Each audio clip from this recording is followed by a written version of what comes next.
कुलता चषा खंडायत की लोकगाथा। यही कहानी संपूर्ण रूपे काल्पनिक अटे, किंतु बहुत बढ़िया बनाया है, इसलिए वीडियो का अंत तक जाएं। बहुत प्राचीन काल की बात है। गंगा और उसकी सहायक नदियों के बीच फैले वन मैदानों में एक पवित्र आश्रम था। उस आश्रम के रक्षक थे नागवंशी ऋषि, जिनकी परंपरा को लोग नाग गोत्र कहते थे। उन्हीं के शिष्यों में विश्वामित्र, कश्यप, भारद्वाज जैसे ऋषियों की ज्ञान धारा बहती थी।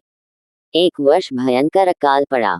तब आश्रम के प्रधान ऋषि ने अपने 3 शिष्यों को बुलाया और कहा, धरती, अन्न और रक्षा तीनों का संतुलन ही समाज का धर्म है। पहला शिष्य कुलता। पहले शिष्य ने हल उठाया। उसने नागदेव की भूमि पर खेत जोते, नहरें बनाई और अन्न उपजाया।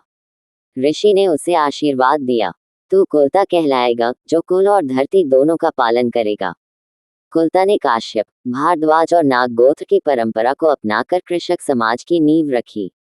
दूसरा शिष्य चषा। दूसरे शिष्य ने बीज और मिट्टी को जीवन माना। उसने गांव-गांव जाकर खेती का ज्ञान फैलाया। ऋषि बोले, तू चषा कहलाएगा, जो श्रम से समाज को पोषित करेगा। चषा समुदाय ने काश्यप, भरद्वाज आदि ऋषि और नाग गोत्र को अपने वंश स्मरण में रखा। तीसरा शिष्य खंडायत। तीसरे शिष्य ने धनुष उठाया। उसने सीमाओं की रक्षा की, गांवों को आक्रमण से बचाया। ऋषि ने कहा, तू खंडायत कहलाएगा, खंड प्रदेश का रक्षक। उसके वंशजों ने काश्यप, विश्वामित्र आदि ऋषि और नाग गोत्र को अपना आदर्श माना। एक ही मूल, 3 मार्ग। समय बीता, तीनों समाज अलग अलग कर्म में बटे, पर गोत्र एक ही स्मृति रहे। विवाह, पूजा और संस्कारों में वे आज भी समानताएं देखकर कहते हैं, हम नाग की संतान हैं, ऋषियों की परंपरा से जुड़े हैं।